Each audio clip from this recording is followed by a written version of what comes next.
All right, we're on part 2 of the International F9370 Ressurection project. So our parts are starting to come in. We've got our one axle or one wheel brake shoes we're going to be replacing.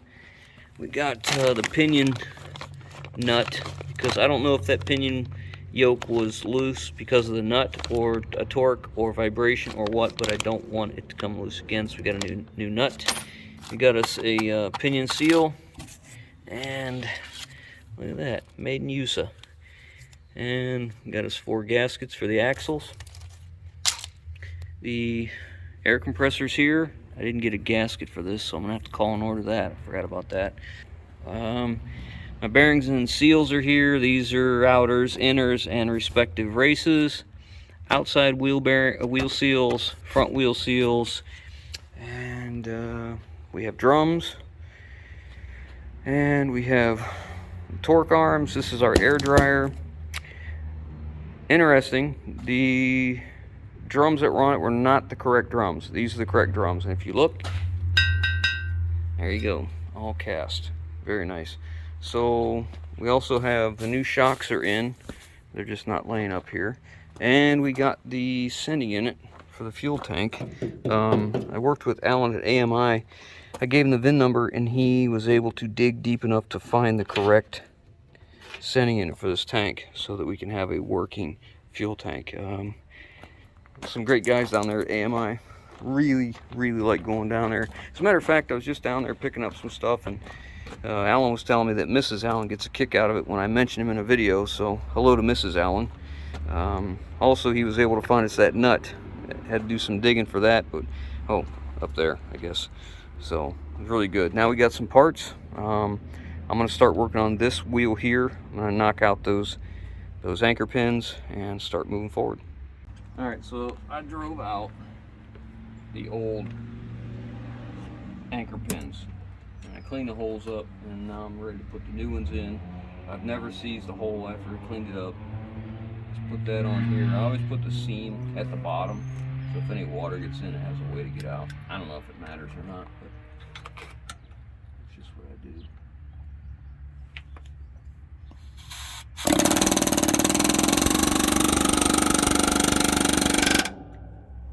This tool is made by Lyle. One side, one end. Use this end to drive them out, and then when you're ready to put the bushings back in, you use this end to drive them in. And it's designed like this so that it can clear the hub. You don't have to take the hub off to do it.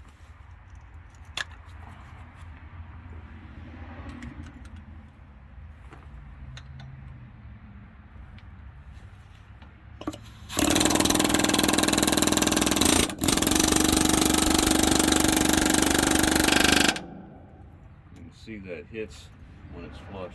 We're ready to go. I'm going to put some more never sees in here for the next guy.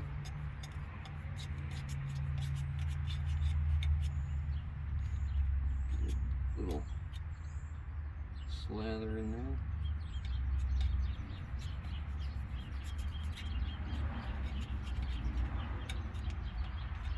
Not quite as easy to get the never sees in with the hub in place, but it really doesn't matter. And then, oh, looky there. Look at how nice. Hey, looky there. Anchor pins work like they're supposed to. Okay, now we'll put the brake shoes on. I got the top roller in. Just use a little crescent wrench here. Take the bottom roller, put it down where it goes. Get locked into place, and that's it. The slack adjusters will have to back off so that the brake shoe will close down in this valley, so we get the brake drum on. But this wheel's done for right now, so we're going to move on to changing. Well, we'll go ahead and put the other hub on the other side, get it ready to go, and then we got to drive races out of the other hub. All right, I've got the old races are out of the 2 hubs, and the new races are now in. I'm working on cleaning up the hubs. I'm cleaning up this aluminum, so you got to be careful. You need to wear a respirator, you know, something to protect yourself, because that's aluminum that's coming off. You can see a little bit of the dust right here. as it comes off on the floor.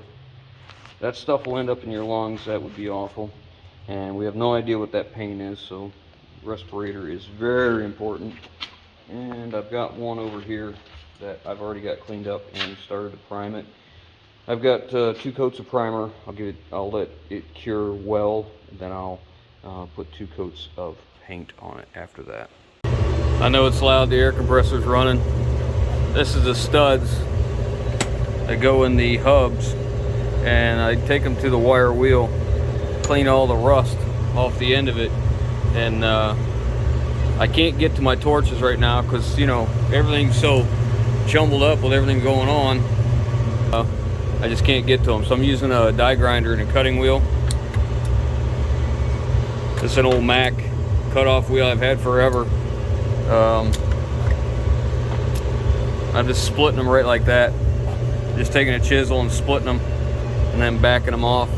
Then I'll go back to the wire wheel when I'm done, and get all that crud off there, so we can get these cleaned up and get them put back in the hubs. All right, so I've got all the studs cleaned up. I've taken them on the wire wheel and cleaned up both sides, and then brake parts cleaner on the threads. I've used brake parts cleaner in here and then blew it out dry. And now I'm going to put Loctite on the threads. Run it in. These studs should never have to come out of here, and I'd prefer they didn't. I mean, I would have liked to have used blue Loctite, but red's what I've got. And they don't need to come out for anything. Servicing, or it just doesn't matter. There's no reason for these to come out unless you destroyed one of these studs, or if you got to put them in another hub. I'm just grabbing it on that shank as high as I can without damaging threads. And you have to remember that, you know, the axle shaft's on here too. So we need a little more rain. I could double nut this, but these are fine threads, and I don't have anything like that, so see, I've got all the threads are clean, so there's no reason this won't work just fine. Not ideal. I could double nut it is what I'm saying, and run a wrench on it, but even though everything's clean, there's no need. All right, we're moving right along. I got the hubs cleaned up, and I've been painting on them, trying to get everything ready to go. The yoke for the transmission came in, and then I just went and picked up the yoke for the differential. I got the drive shafts. Here's all the old yokes that are no good. This drive shaft, which was off the back of the transmission, that was the transmission end, that yoke was worn out. The only thing that was usable was that tube and the spline shaft that held the yoke. So we got a new carrier bearing, new yoke there, new yoke at that end, all new U-joints. This shaft, which is the rear one, that yoke was bad and that yoke was bad, but that yoke was part of the slip joint, and he said that the only thing that was usable would have been that spline, but it was just best just to replace the slip yoke as a unit. And it actually ended up costing less money to build that than it did to cut apart the other one and reuse that one end. So that worked out real well, and both shafts were balanced, so it's ready to go. They didn't paint it, so I'm gonna have to cap off the U-joint ends here and get the painting. You gotta be careful. They left these retaining rings are still on here, so I gotta be careful they don't get dented. But I want to get this painted real quick. I'm gonna paint these up real good, but it's important to make note of where the mark is, where they have balanced these shafts. And this one on this collar is right there. You see it right here, that white stripe. So you can see it's opposite the grease fitting. So I'll make sure it goes back together like that. What I like to do is just take a chisel wherever the mark is, like, you know, right where that one is, and just mark here to here. Just make an arrow with the chisel, you know, make 2 points or 2 lines to make a point, something like that. That way I know exactly where it goes, even after I paint it. All right, I'm getting all the yokes painted up now. I got 2 coats of primer on them. I'm gonna try and paint this whole shaft, but I need more room. Let's get it outside or something.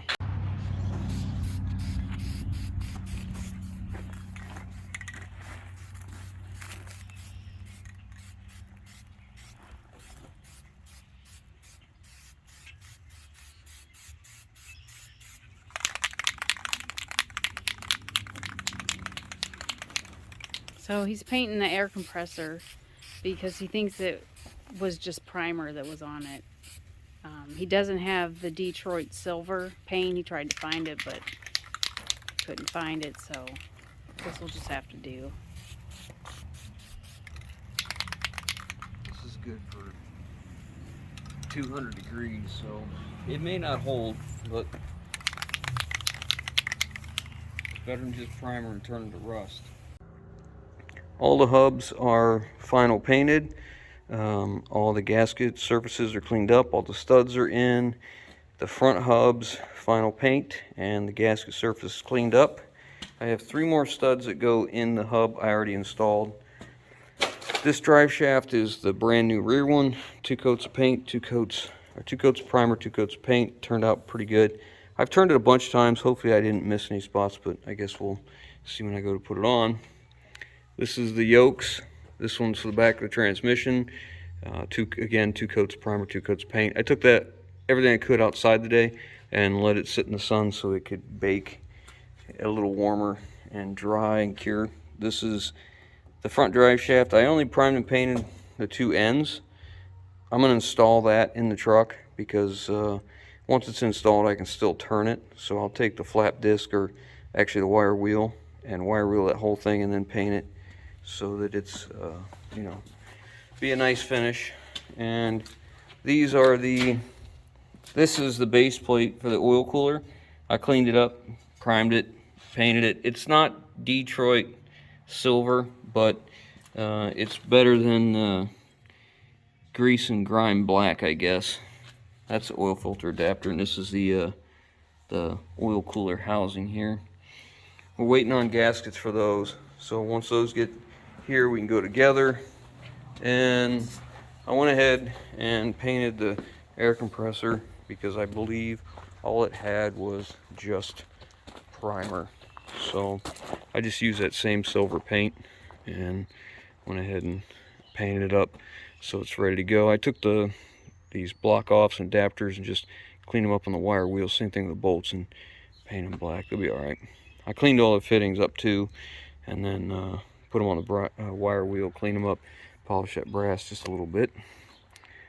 And while we're waiting on this, or while I was doing that, my wife was working on the axles, and she took a flap disc to the ends of them all the way around, and then took a wire wheel, and then I got 2 coats of primer and paint.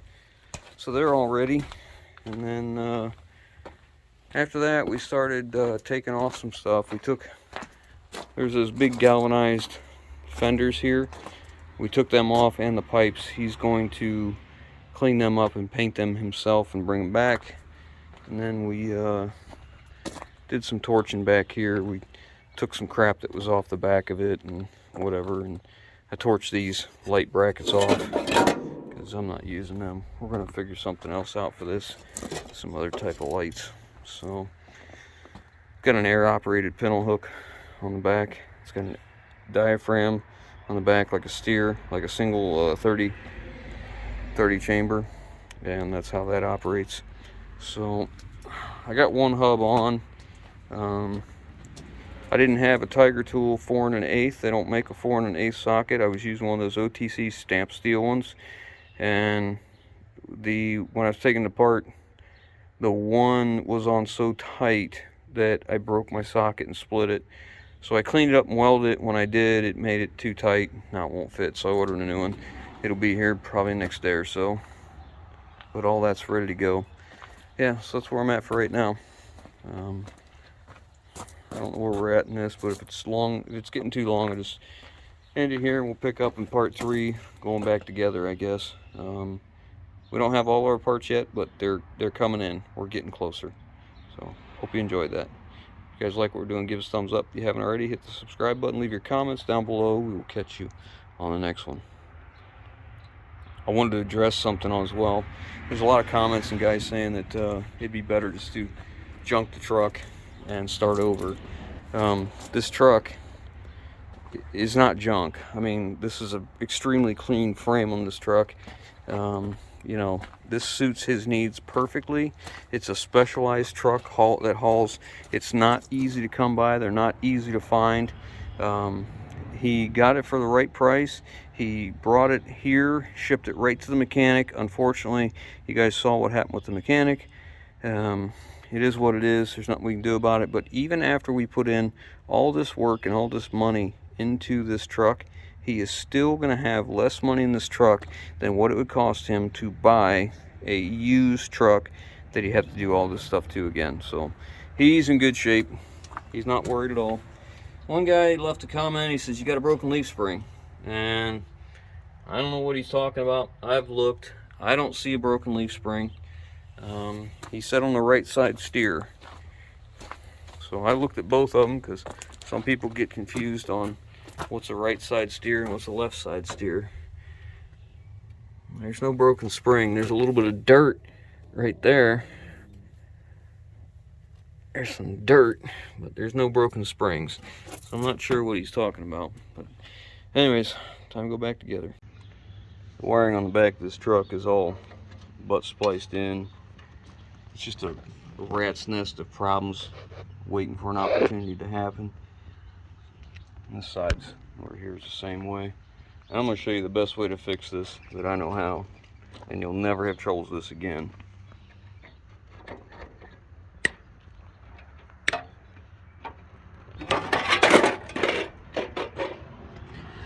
Cut this crap out and throw it in the trash where it belongs. And then fix it like it should be. Do away with all this mess here. Reduce it down to the factory stuff and start over.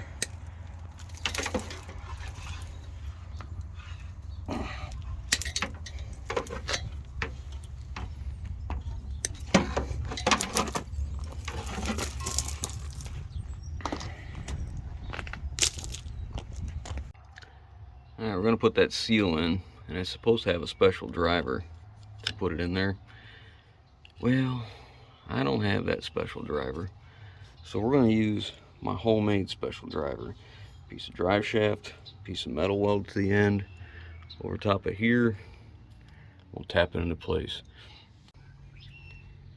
Alright, so I got the new seal in, got the yoke in. I drive the yoke on. I don't use a nut to pull the yoke on.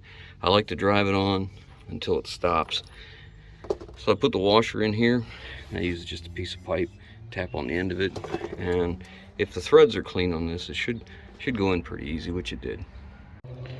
So here's the old nut, and you can tell maybe a lock spot here, possibly there, maybe one, I don't know. Really, that should be a one-time use. If you take it off, replace it. So we got a new one here. You can see the lock, how it's swedged. It's kind of squeezed together in this area, so it makes it hard for it to go on and come off.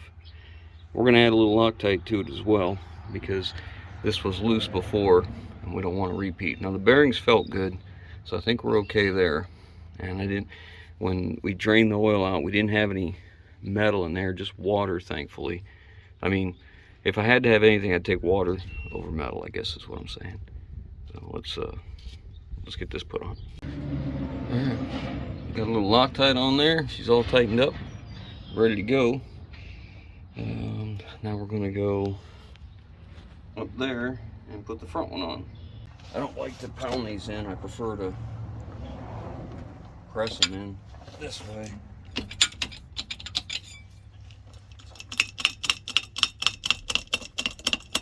We're just compressing the carrier bearing right now. That's why it's moving so much.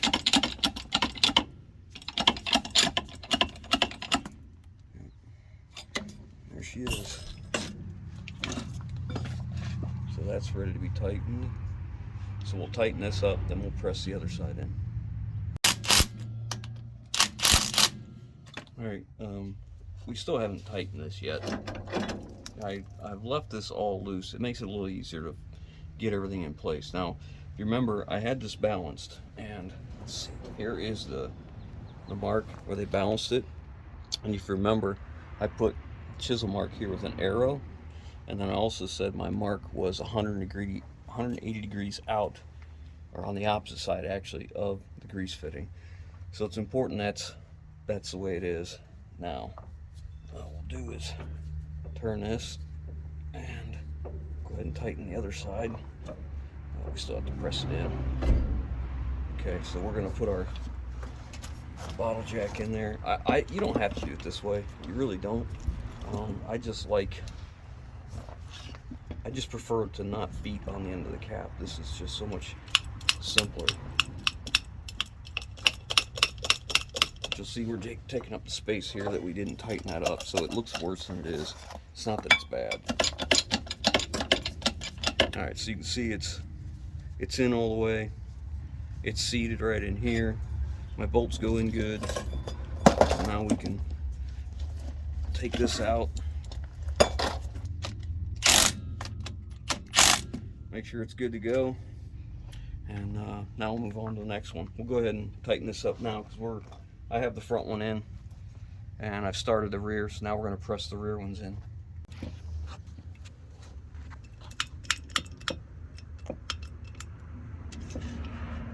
Push that right in the middle because it's kind of on an angle here. Gotta be careful if this will kick out. There it goes. You see it start to ease its way in there. Let it go just a little bit. Make sure my bolts are lining up. Once I'm happy with that, I'll go a little farther. And then once they're at a point where I can start these, I certainly want to. I don't want the jack to slip or something at twist, and then suddenly I can't get it in and I'm gonna have to take it back out. You know, that would be awful.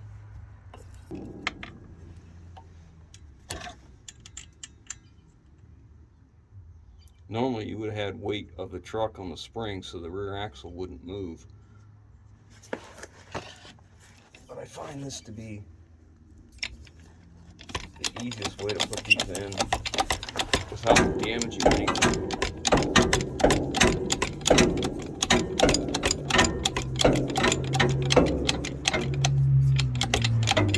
There she goes. Yeah, she's seated all the way around. Put that down.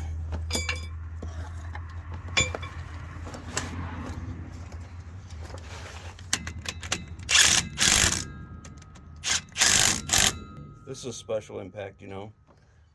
I created this myself. It's an impact and a torque wrench all in once. So once you're done, you've gone as far as you want to go, you can just set it to your torque spec and just check it.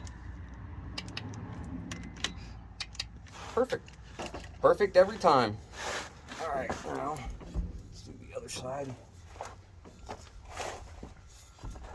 And make sure that they're lined up like I think they are.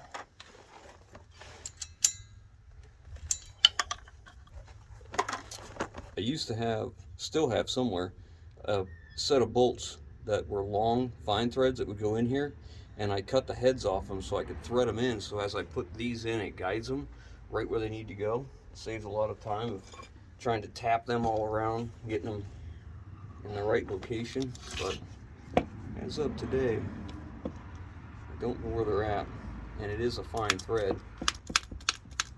Again, I'm going to be pushing on the center because the pitch of the pinion's on an angle, so you got to be careful when you're doing this that the jack doesn't pop out at you, which is why I'm off to the side here.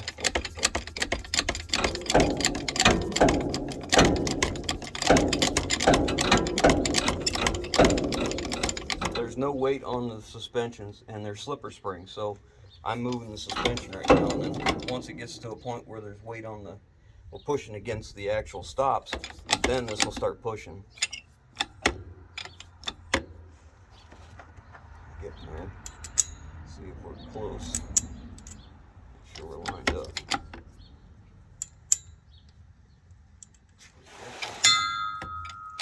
I'm gonna scratch my drive shaft I just painted.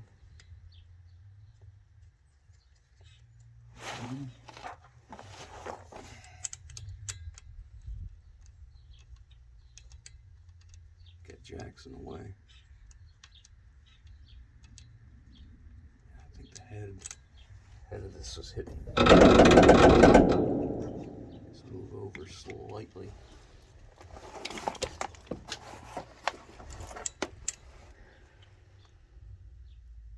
Yeah, look at there.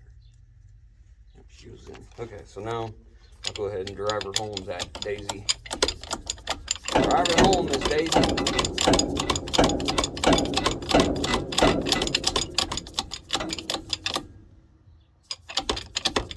Isn't that nice? No beating on the cap, you know, not doing any damage. And again, my patent pending impact torque wrench, trademarked by J.C. Smith Truck Repair. And then, good to go. Drive shaft's in. Now we need to grease I need to paint it. I'm gonna paint all the end caps and grease it. So I need to paint where I couldn't because it was standing on the end of it. And we're gonna grease this, and you'll see here, I made those notch marks. Where'd they go? Right here. And they line up with my paint mark. This is all in, the carrier's in and tight. And the front is in and tight. So now we're gonna go and clean up this drive shaft right here. We're gonna wire wheel it, and we can turn it, which makes it real easy to get it clean. We're gonna paint that, prime paint it, and then we're gonna get some paint on this stuff and primer as best as I can. And we should be good with the drive shaft.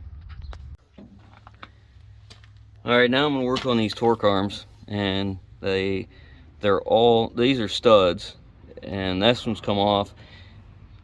You take these off and take these bolts out of here, which will be, you know, all kinds of fun. I've hammered on it already with the impact. It won't move, so probably gonna have to heat it up. But it comes out this way. Pretty self-explanatory. This is for, you know, the future guy who has to change these next time. I'll never see them go the wrong way. Yeah, because they were tough to get off this time. Yes, they were. Had to use the old heat and beat method.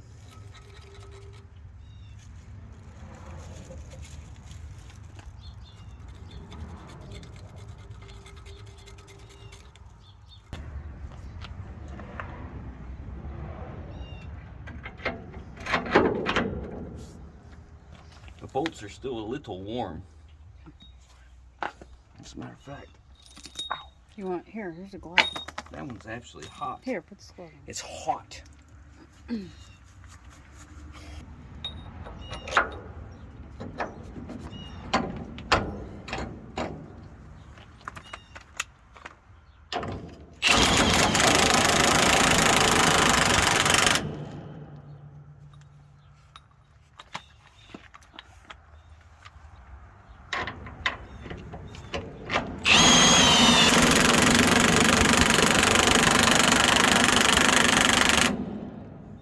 Look at that.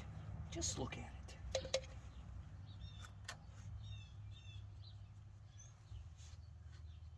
I don't want anybody else to have the same troubles we did, right? Mm-hmm. Of course, who do you think will be the next guy? Very true. Remember when he drove it over here and he said, this truck rides so smooth. Can you imagine how much better it's going to ride with all these new parts? Who cares about how nice it rides? I'd care about how well it stops. And Oh, I know, but I'm just saying, if he thought it was smooth before, like, and everything was fine, yeah, he's going to be surprised, I think.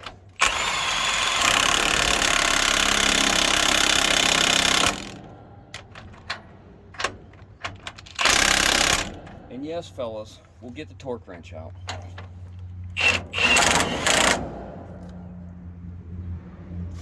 Always torque to spec.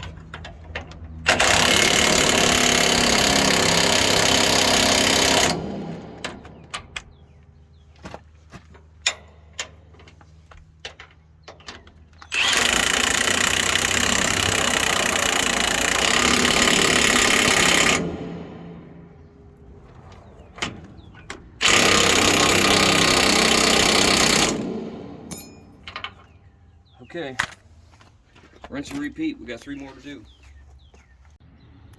All right, so they got the fuel tank pulled out, and I pulled the old sending unit out and redid the wiring here. And they had a piece of black iron pipe coming out of here with a 90. The 90 was facing forward and would just let all the water, as you're driving on the road, the water would just blow in it and get in the tank. So I found a valve on the truck that wasn't being used, so I removed it, and I just took that fitting out of it and used some plastic line from another run that wasn't being used anymore, and used that to make a vent for it. And I have to do something with these steps. I'm thinking about taking this one off and using it on the other side, and then get something, 2 steps that match for this side. They had this bracket on here, but you see these little screws right here. They have these on the back side of the strap, and they've been grinding into the tank. So I think I'm going to take this all apart, take the screws out, weld everything back like it should be, and then, you know, find something for 2 steps. I'll have to make a bottom bracket because there's none there. They've been ripped off. Drive shaft is finished up.